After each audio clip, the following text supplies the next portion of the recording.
제가 그래서 궁금한 게 있는데 네. 지금 수학적 증명 그리고 과학적 증명을 구분해서 지금 설명을 해주신 거잖아요. 네. 근데 저는 아직도 이게 개운하지가 않아요. 그러니까 약간 똥 다 못 닦은 느낌? 아니 똥은 잘 닦았는데요.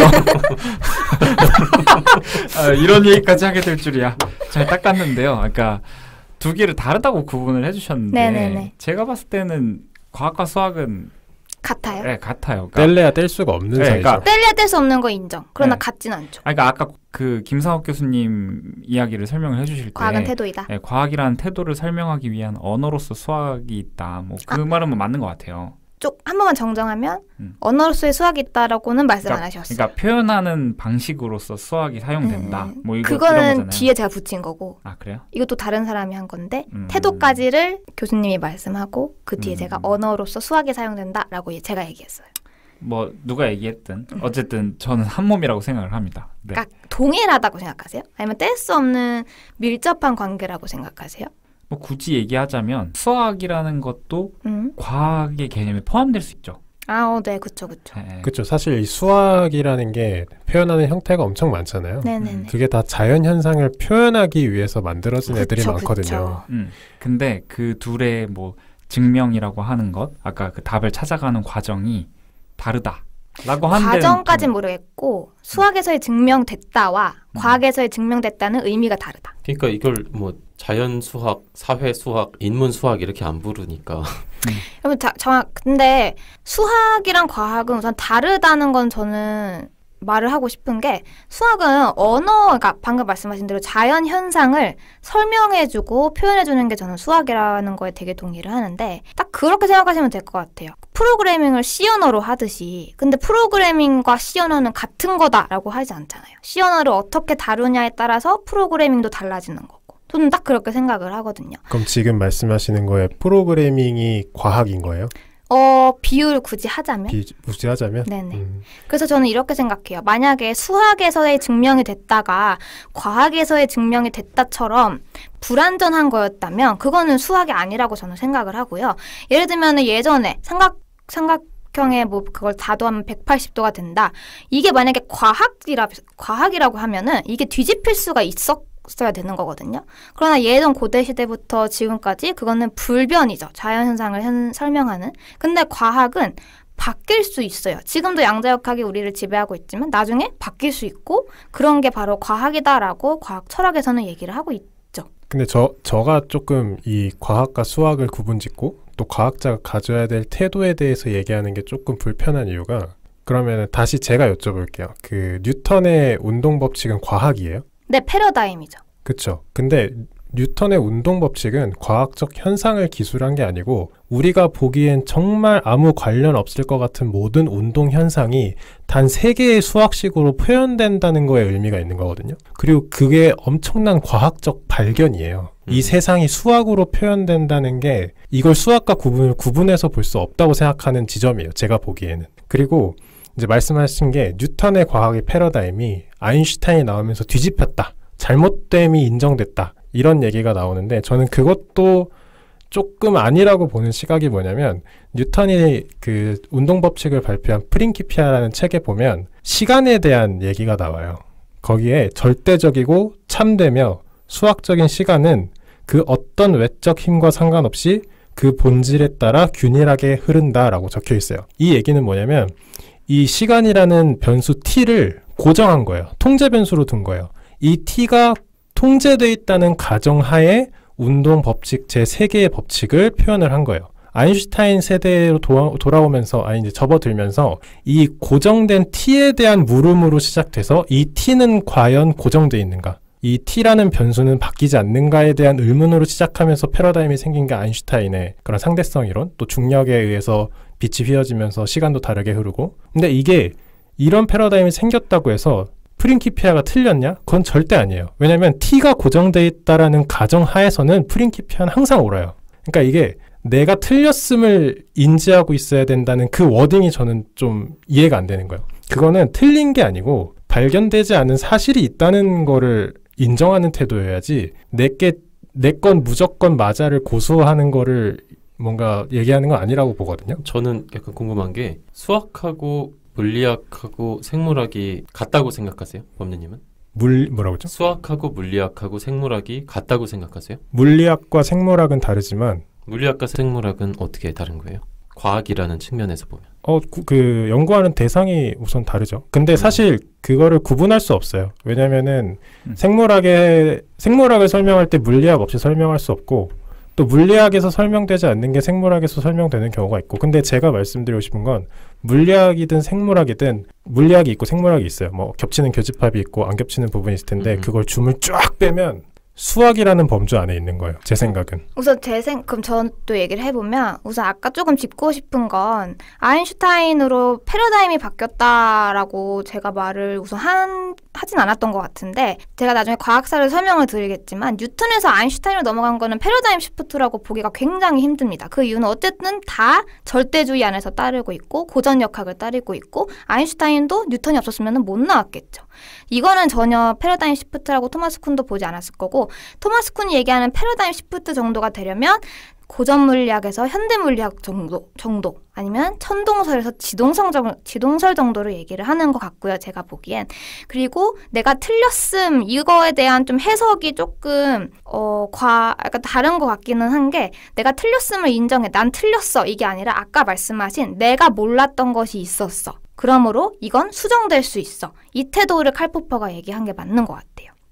그래서 이거는 말씀드리고 싶었고 그리고 저는 말씀드린 대로 뉴턴이 한 게 그럼 과학이라 생각하냐라고 말씀드렸죠? 그렇죠. 그 뉴턴의 프린키피아에 나온 운동 법칙이 과학이라고 생각하는지 저는 딱 이렇게 생각해요. 뉴턴이 했던 건 뉴턴은 과학자고 수학자가 아니라 그런 걸 설명하려고 했던 과학자고 이런 걸 이런 방식으로 수학 공식을 이용해서 설명하려고 하는 게 저는 과학이라고 생각해요. 그래서 수학은 말 그대로 그냥 고정적인 사실이고 뒤집힐 수 없고 예를 들면 A는 A고 B는 B고 이렇듯이 뒤집힐 수 없고 그런 공식들을 잘 나열하고 잘 배열해서 어떤 사실을 설명하려고 하는 게 저는 과학이라 생각하거든요. 이게 그 부분이 지금 기름과 물인 거예요. 제가 보기에는 안느님과 제 사이의 기름과 물의 그 표면인 거예요. 왜냐하면 수학 없이 과학을 설명하지 못한다. 그것까지는 같은 생각을 네네. 하고 있는 것 같아요. 근데 과학과 수학의 그 차이를 두는 거에서 이제 약간 견해의 차이가 있는 것 같아요. 근데 저는 그럼 묻고 싶은 게 이거는 인정하세요? 과학은 뒤집힐 수 있어요. 과학은 뒤집힐 수 있죠. 네. 네. 고전 물리학이 뒤집혔잖아요. 천동설도 뒤집혔고. 그러나 수학은 전 증명이 됐다면 진짜 증명된 거라면 전 뒤집힐 수 없다고 생각하는데 근데 그럼 범례님도 그런 수학도 뒤집힐 수 있다고 생각하세요? 저는 수학은 뒤집힐 수 있다고도 생각해요. 근데 그러니까 그 모든 거의 시작은 가정을 어떻게 두냐의 차이인 거예요. 근데 만약에 증명이 됐다면? 그 증명도 모든 증명도 가정이 있어요. 가정. 그 가정 안에서 증명되는 거기 때문에 예를 들어서 삼각형의 뭐 모든 가계합은 180도다라는 건 2차원을 가정했을 때의 정답이에요. 근데 알고 보니 이 현상은 3차원이네 혹은 뭐 4차원이네 이러면은 삼각형이 다른 도형이 되겠죠. 네. 그러니까 그런 얘기를 하고 싶은 거예요. 저는. 그러니까 수학이 뒤집히지 않는다? 그거는 사실 아닐 수 있어요. 수학도 언제나 뒤집힐 수 있고 그 가설을 증명을 하면은 뭐 100년 동안 맞는 증명이라고 생각했다가도 깨지기도 해요. 근데 그런 수학적 가설이 깨진 거는 그런 과학이 아니냐 맞냐를 따지는 것 자체가 저는 좀 희한한 거예요. 그것도 다 과학인 것 같은데 제가 보기에는. 그 문제를 설정하는 활동 내지 문제 설정 틀을 과학이라고 하지 않을까요? 현상계에 대한. 그럼 이게 봐봐요. 삼각형 2차원으로 만약에 한정을 하고 2차원 속에 있는 삼각형의 가계합은 180도다. 이거는 절대로 뒤집힐 수 없고 반증될 수 없기 때문에 과학이 아니라고 과학 철학에서 말을 하는 거거든요. 이거에 대해서는 동의하세요? 그렇게 가정을 두면 맞는 말이죠. 뒤집히지 않는 진실이 되는 거죠. 근데 그렇게 가정을 한 게 아니라 그러면 약간 삼각형 안에 180도 이것도 어떻게 보면은 뒤집힐 수 있는 거다라고 보시는 거네요. 그렇죠. 그 2차원이라는 가정이 없으면 이제 뒤집히는 거죠. 근데 이제 그러니까 과학은 뒤집히는 거고 수학은 안 뒤집히는 거고 이 패러다임으로 가서 지금 뭔가 말이 안 맞는 것 같은데 아까 패러다임 시프트 개념을 설명하면서 천동설에서 지동설 넘어간 얘기도 말씀을 해주셨잖아요. 네. 근데 애초에 천동설이라는 거는 증명된 개념은 아니에요. 그렇죠. 종교적 개념이었죠. 예전에 네. 그 아리스토텔레스인가 그때부터 그러니까 예전에 유명한 사람이 뭐 이렇게 진짜 똑똑하다고 생각하던 사람이 이게 맞다라고 생각하는 거를 종교계와 과학계에서 그냥 인정을 하고 있었던 거예요. 이게 진리구나. 근데 제가 알기로는 네. 그게 프톨레마이오스라는 사람이 굉장히 수학적인 방식으로 나름대로의 닫힌 공리체계를 가지고 증명을 했다고 읽었었는데. 맞아요. 고대 세계에서 나름 그때 당시엔 굉장히 철학적으로 수학적으로 접근해서 천동설을 얘기를 했었는데 저는 딱 이거를 저도 인정을 해요. 천동설은 진짜 다 증명된 게 아니었잖아요. 나중에 보니까. 근데 그 반증이 시대에서는 있었고. 그 시대에선 증명이 된 거잖아요. 이게 바로 과학과 수학의 차이라는 거예요. 제 말은. 근데 이제 그 천동설을 증명을 할 때도 이제 그 당시에 이제 증명을 할 때도 생각하지 못했던 변수나 그들만의 가정이 있었을 그쵸, 거예요. 그쵸. 그 안에서 맞는 거죠. 그렇죠. 그 안에서는 그 맞는 안에서 거죠. 맞는 그 거지. 가정 안에서는 수학적으로 맞는 거예요. 근데 우리가 몰랐던 변수의 발견이나 몰랐던 요인의 팩터가 생기면 그 수학적 증명이 깨지는 거죠. 근데 제 말은 이거예요. 그게 깨지는 게 과학이고 1+1이 2인 건 절대 깨지지 않는다는 거죠. 왜냐면 그걸 사용해서 어쨌든 무슨 과학이든 깨든 안 깨든 가설을 증명하려고 할 테니까. 그러면은 제가 생각하는 수학과 여기 주제에서 얘기하는 수학이 다르다고밖에 저는 이해할 수 없어요. 어떻게 다른 것 같아요? 절대적으로 옳은 것만 수학이라고 한다면 이 주제가 이해가 돼요. 옳다.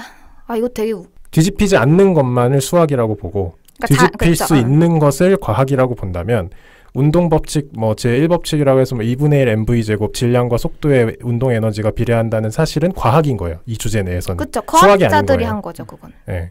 근데 제가 생각하는 수학은 그 공식 자체가 t라는 변수가 통제되고 있고 그 지구 안에서 중력장 안에서 발생하는 거면 걔는 곧 수학이거든요. 진리예요. 근데 그 저는 가정 궁금한 내에서는. 게 과학자와 그럼 수학자의 차이는 뭐예요? 없는 거네요, 거의. 사실 수학도 밝혀지지 않은 영역이 굉장히 많아요. 그 과학적으로 밝혀지지 않은 영역이 많다는 거는 다들 인정을 하잖아요. 네네. 우리가 모르는 세상이 있다. 그만큼 수학도 아직 증명되지 않은 푸앙카레의 추측이라든지 그런 게 엄청나게 많은데, 그러니까 제가 이게 수학자 과학자를 구분하고 싶다는 게 아니라 예를 들어서 세계 10대 난제 이런 거 있잖아요. 네네. 하나로 푸앙카레의 추측이라고 해봐요. 그럼 푸앙카레의 추측은 수학적 증명이 필요한 난제예요. 그럼 이 난제를 풀어내면 과학적으로 엄청난 영향을 미치거든요. 그렇죠. 그럼 이건 수학이냐 과학이냐를 구분할 수 있냐는 거죠. 증명은 수학으로 할 텐데. 그러니까 지난 이야기를 해보면 우리가 지금 과학자라고 생각하는 뉴턴이 아까 프린키피아의 운동 법칙을 설명을 했다 그랬잖아요. 근데 그 운동 법칙을 설명하기 위해서 미분과 적분을 발견을 했거든요. 네, 만들어내서 그걸로 설명을 했죠. 네, 근데 그렇게 되면은 이건 그러니까 수학으로 과학을 설명을 한 거인데, 그러니까 결국에 그게 다를 수가 있나? 그러니까 방금 말씀드렸다시피 딱 그 차이예요. 언어와 그럼 그 언어로 무엇을 설명하느냐, 그런 미묘한 차이이고, 근데 저는 무조건 다르다고 생각하는 게. 근데 그 운동 법칙이 우리는 변하지 않는다고 여태까지 생각을 했어요. 네. 지금도 변하지 않아요. 근데 그 변하지 않는 범위가 아까 아인슈타인을 설명을 하면서 네? 시간이라는 개념이 바뀌는 상황에서는 뉴턴의 법칙이 깨진다라고 표현을 할 정도로 기존에 생각했던 개념들이 달라지기 시작했잖아요. 네네.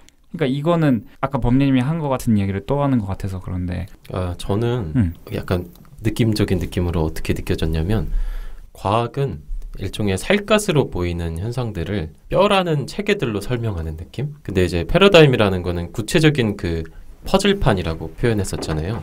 그런 살들의 외형을, 현상계죠. 이런 것들을 설명하는 하나의 뼈의 형틀 같은 거, 문제 설정판이고, 결국에 이제 그런 거를 설명하는 거는 뼈라는 방식인데, 수학은 뼈 자체다 보니, 근데 그 뼈의 체계 내부에서도 해결할 문제들이 있다라는 얘기잖아요. 그래서 수학 내부에서 풀리지 않은 문제들을 풀어나가는 방식은 뼈 내부의 문제를 어떻게 해결할 것인가에 대한 문제고, 다시 이 문제가 뼈의 틀을 사용해서 현상계라는 살로 보이는 곳을 설명하기 위해서 다시금 사용이 되니 구분이 되지 않는다, 이렇게 느껴져요. 그러니까 과학 활동이라고 하는 거는 결국 가령 왜 사람들은 저렇게 느끼냐, 아니면 현상계적이어서 약간 통제되지 않는 요인들이 있잖아요. 뼈라는 그 단위들로. 그래서 이걸로 통제하기 위한 활동, 그리고 그런 것을 위해서 문제를 설정하는 활동, 이거를 증명하는 활동으로 느껴져서 이거를 그런 측면에서 구분해 볼 수도 있지 않을까요? 왜냐면 이게 구별이 저는 필요하다고 더더욱 생각을 하는 게, 만약에 과학자들조차도 하나로 과학적 증명은 수학적 증명과 같이 절대 불변의 법칙이다라는 태도를 갖기 시작하면 세상이 위험해진다라는 게 과학 철학의 시작이에요. 그래서 아까 제가 드렸던 말씀이, 그러니까 내가 생각하는 지금 과학과 수학이라는 그 워딩의 느낌이랑 이 과학 철학에서 얘기하는 과학과 수학의 느낌이 좀 다른 것 같아요. 내가 그거를 이해하면은 이 주제가 좀 쉽게 이해가 되네요. 제가 그래서 이제 자료를 좀 찾아봤습니다. 그러니까 우리가 지금 설명하고 있는데 지금 계속 맞닿지 않는 부분이 있잖아요. 네네. 근데 이 어떠한 현상을 증명하려고 할 때 그러니까 증명을 하기 위한 도구라고 할까요? 그런 방식들이 있어요. 근데 제가 생각하기에는 지금 이 과학적 증명 그리고 수학적 증명이 그러니까 증명을 하는 방식이 다른 상황에서 나온 이야기 같아요. 설명을 좀 드려볼게요. 우리가 지금 과학적 추론이라고 설명할 수 있는, 뭐 뒤집힐 수 있는 이거 자체는 귀납적인 추론 방법을 사용한 증명인 것 같아요. 사전을 좀 찾아봤는데 귀납적 추론은 개별적인 사실들로부터 일반적인 원리를 이끌어내는 추론 방식이다.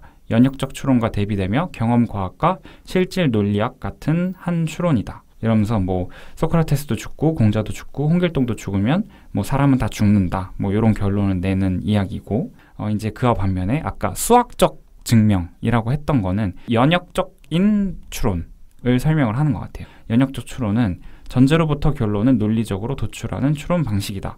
수학 등과 같은 형식 논리학의 한 추론이며 3단 논법이 대표적인 예이다. 예를 들어서 뭐 또 죽는 이야기인데 인간은 죽는다. 소크라테스는 인간이다. 그래서 소크라테스도 죽는다. 뭐 이런 식으로 설명을 하는 방법인 거예요. 그래서 제가 하고 싶은 말은 그러니까 지금 우리가 과학적인 증명이라고 표현하는 거는 그 귀납적인 추론 방법인 것 같고 수학적인 그 자명한 방식은 연역적인 추론 방법인 것 같은 거죠. 근데 제가 말씀드리고 싶은 거는 과학에는 영역이 당연히 포함이 되고요. 그래서 제가 아까 과학 철학사에서 결국에는 전반적으로 다 동의하는 과학에 대한 정의에서 마지막에 가설을 증명하고 나서 그 결론을 이 세계에 적용하는 과정은 연역 추론으로 이제 사이클을 돌리는 것까지가 과학이라고 과학사에서는 봅니다. 그래서 과학은 귀납, 연역 다 들어가는 거죠. 근데 아까 과학을 설명을 할 때 네. 어떠한 실험과 가설을 세우고 이 실험과 가설에서 맞다고 판단이 되면 뭐 맞는 이야기다 라는 게 과학적인 실험이라고 했잖아요. 그 뒤에 플러스가 더 있어요. 결론이 나왔잖아요. 이 결론을 연역 추론까지도 하는 과정이 과학이에요. 진짜 맞는지 이 세계에 계속 끊임없이 도입을 해보는 거죠. 그게 귀납적인 과정 아닌가? 귀납으로 시작해서 연역으로 끝나는 거죠. 어떻게 보면. 그러니까 연역은 결론이 있으면 이 결론으로 개별 이 사례들이 맞는지를 확인하는, 그러니까 탑에서 다운으로 내려오는 과정인 거잖아요. 사람은 죽는다. 소크라테스 사람이다. 그러니까 소크라테스 죽을 거다. 이거를 마지막에 결론이 나왔잖아요. 가설 검증을 해가지고 결론이 나왔어. 가설이 맞았어. 그걸로 또 세계에 적용해보는 거예요. 연역 추론으로. 그것까지가 과학이라는 거죠. 이렇게 얘기해서 확실히 얘기할 수 있을까요? 이 주제를. 근데 뭐 이거 지금 과학 철학사에서도 답 못 내가지고 이러는데 저희가 뭐 이 1시간 동안 답을 내면 저희는 천재들로 불려야 되지 않을까 싶습니다. 그래서 저희가 시간이 조금 없어서 저희끼리 토론은 여기까지 한번 해보고요. 들으시는 분들도 자신만의 의견이 있으실 텐데 한번 꼭 서칭해보시고 찾아보시기를 바랍니다. 남은 내용은 여러분 제가 과학사에 대해서 얘기를 해볼 건데요. 사실 과학사라고 하면 조금 지루하니까 조금 팬시한 이름을 붙여서 과학계에서의 세계관 변화에 대해서 설명해드리려고 합니다. 과학은 딱 4가지 세대를 아시면 돼요. 첫 번째 고대, 두 번째 중세, 세 번째 근대, 네 번째 현대. 그래서 아마 이 내용을 설명드리면 지금 계속 토론을 했던 이 과학 그리고 수학 이런 거에 대해서도 좀 더 생각을 해볼 수 있지 않을까 싶습니다. 우선 큰 갈래로 나누어 봐야 되는데요. 1, 2, 3번, 즉 고대부터 근대까지는 절대주의의 시대입니다.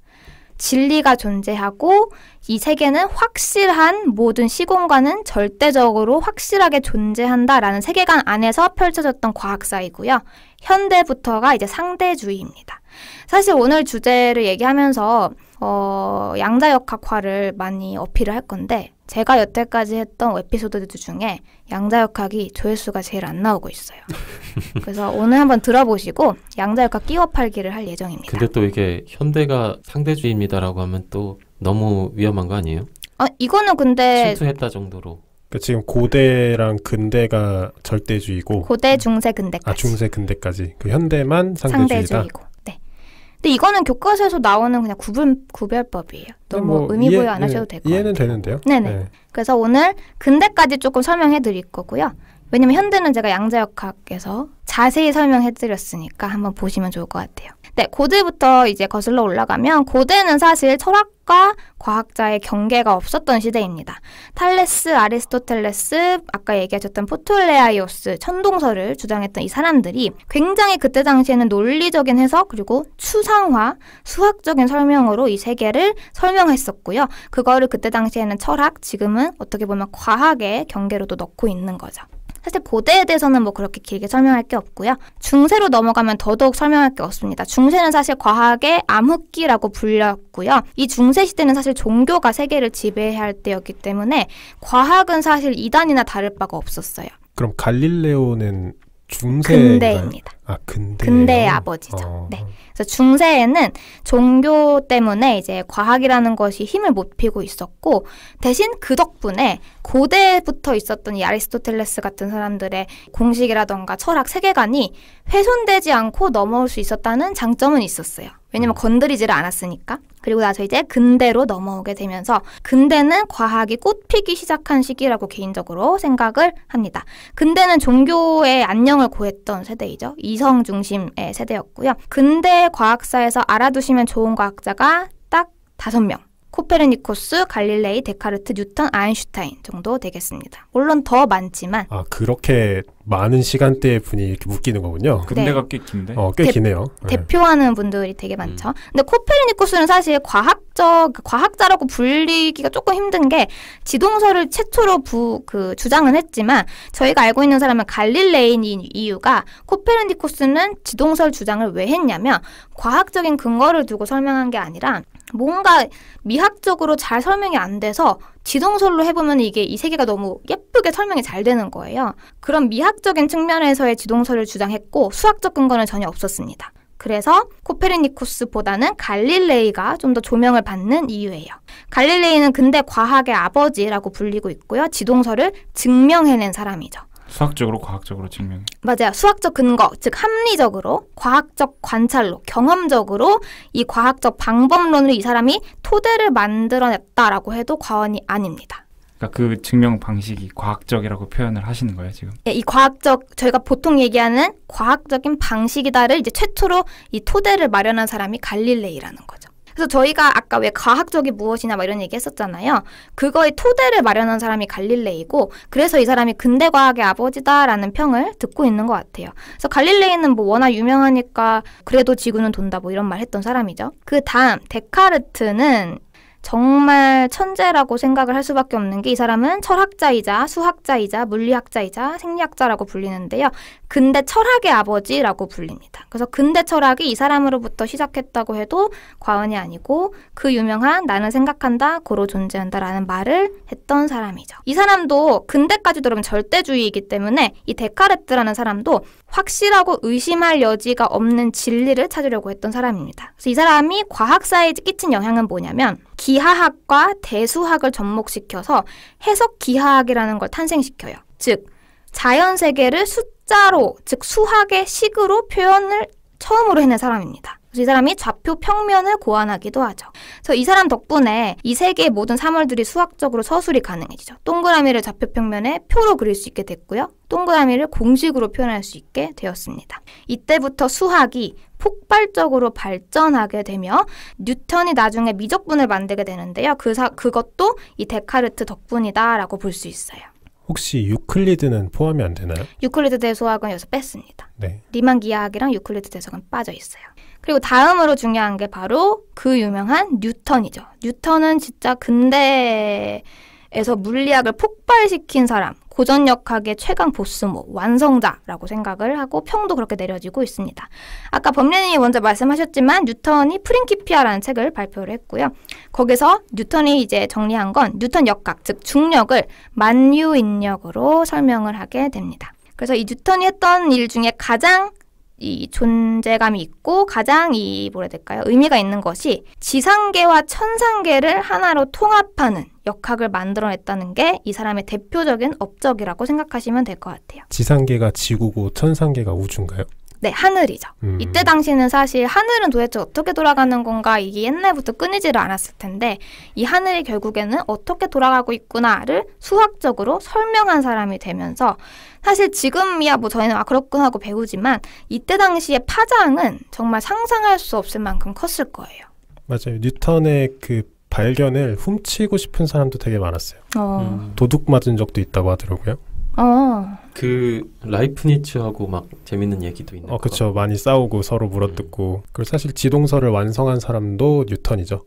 결국에 최종으로. 네. 수학적으로 증명해서 그 행성이 움직이는 원동력을 찾은 사람은 뉴턴이기 때문에. 네. 네, 그래서 이제 여기서 저희가 아까 얘기했던 수학과 뭔가 물리학의 경계선이 여기서 약간 보이기 시작을 하는데요. 어떤 평을 받고 있냐면 뉴턴 이전의 물리학은 철학이랑 굉장히 비슷했어요. 사고 실험을 통해서 도출을 하고 유추를 하고 이런 과정이었다면 뉴턴과 이제 어떻게 보면 데카르트부터 수학으로 이 물리학을 설명하기 시작하는 움직임이 시작됩니다. 그래서 이제는 물리학이 수학이라는 언어로 다뤄지게 된다라는 설명을 드릴 수 있을 것 같아요. 그래서 이제 데카르트가 사물을 수학으로 정리한 사람이라면 뉴턴은 사물 간에 보이지 않는 힘을 수학으로, 수학 공식으로 정리한 사람이라는 것이 굉장히 큰 업적이고 저는 개인적으로 이런 부분을 처음 배웠을 때 되게 머리가 띵했던 것 같아요. 이런 게 바로 약간 뉴턴의 업적이구나, 과학이구나 이런 생각이 되게 들었습니다.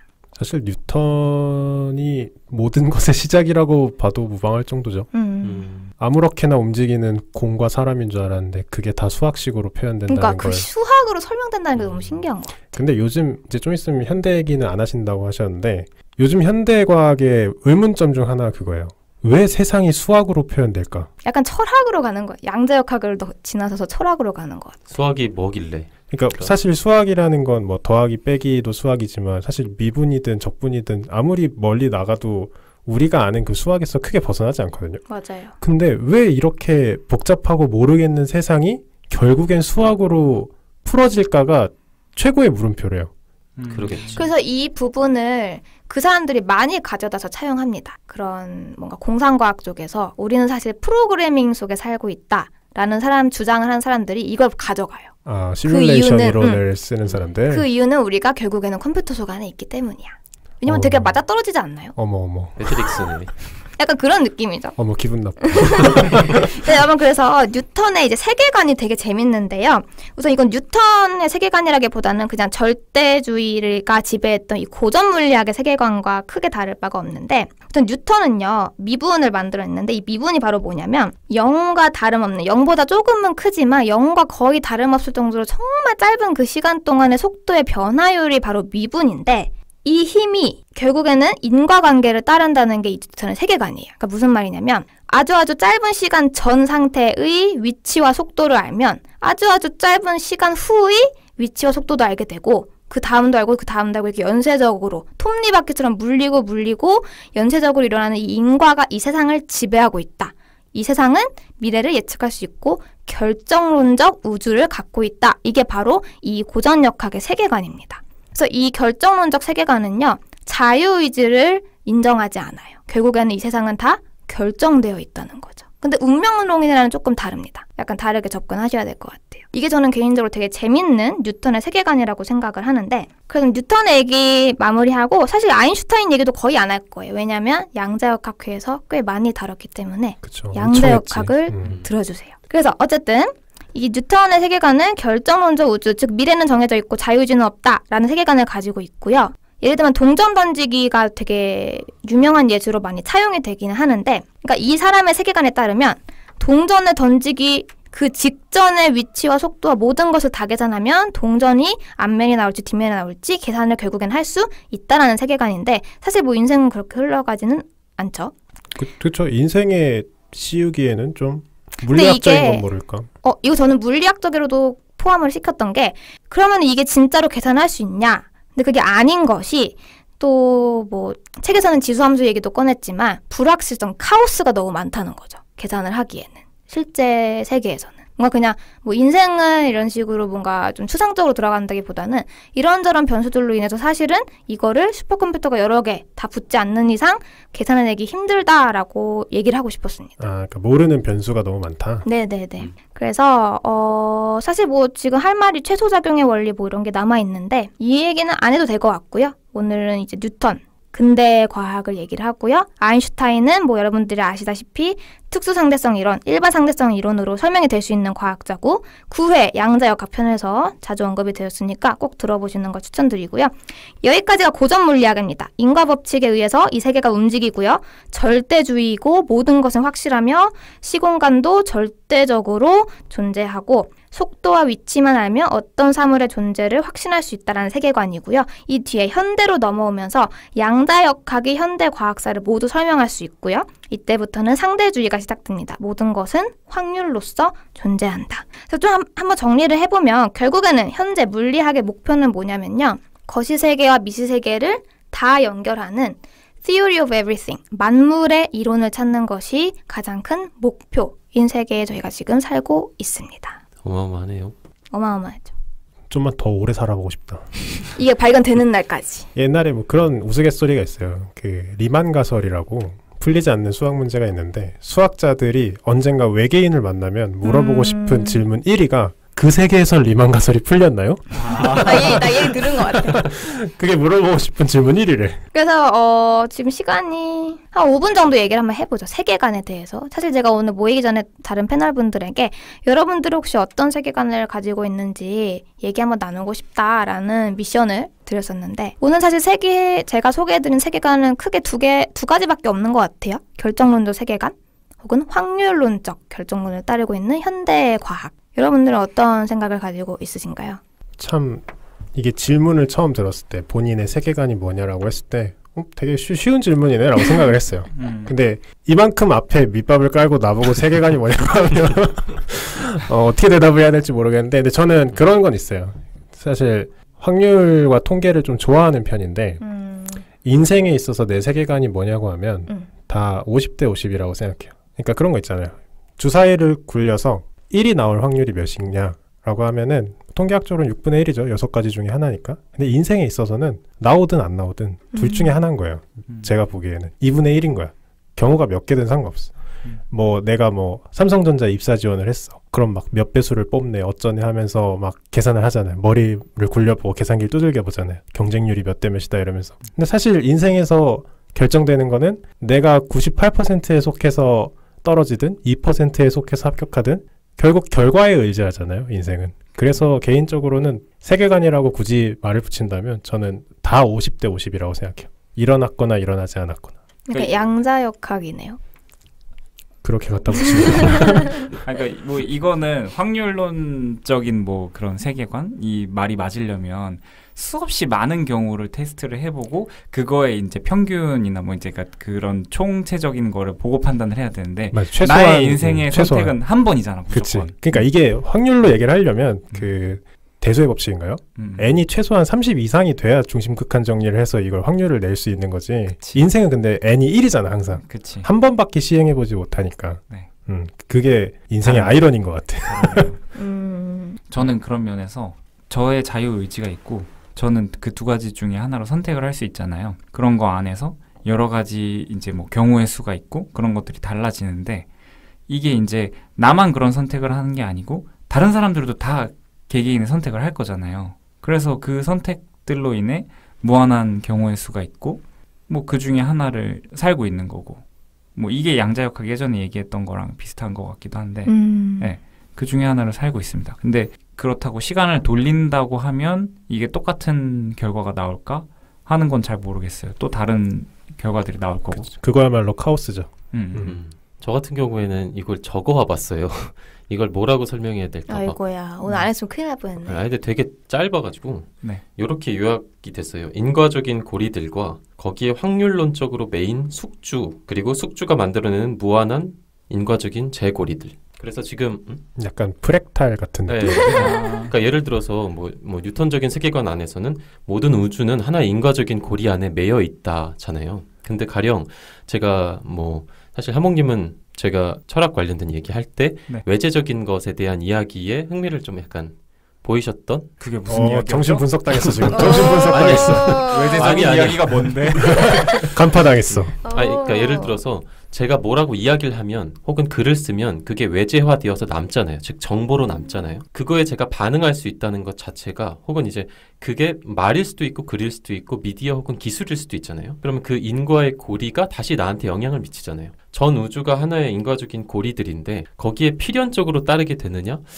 글쎄요, 뭐 확률론적으로 그럴 수 있다. 가령 어떤 코스모스적인 그런 뭐 뉴턴 역학적인 세계관이 있고 아까 제가 메타포로 표현한 거를 빌리면 일종의 뼈가 되겠죠. 인과론적인 고리들이. 그리고 살로서 그 숙주 혹은 세계들이 혹은 물질들이 이렇게 매여 있는 느낌으로. 근데 이제 그 숙주들은 다시 무한하게 카오스 속에서 자기의 고리들을 막 만드는 거예요. 근데 이제 그 개가 굉장히 복잡한 약간 이런 느낌으로. 제가 좀 전에 표현한 그 경우의 수가 무한하게 있다라고 하는 것도 비슷한 이야기지 않을까 싶은데요. 묻어가려고 또. 아니 아니요. 그러니까 뭐 둘 중에 하나의 선택이 있고 근데 나만 선택하는 게 아니고 모든 사람이 동시에 선택을 하고 그런 선택이 또 그 다음에 이어지면 무한히 반복되면서 무한히 많은 경우의 수. 이 주제를 이렇게까지 얘기될 줄 몰랐지만 네. 아까 하몽님이랑 같이 오면서 그런 얘기를 했어요. 너는 얘기했죠? 과거로 돌아가면 언제로 돌아가고 싶냐라는 물음에 네네. 저랑 하몽님 둘 다 돌아갈 생각이 없다라고 얘기를 했었거든요. 진짜?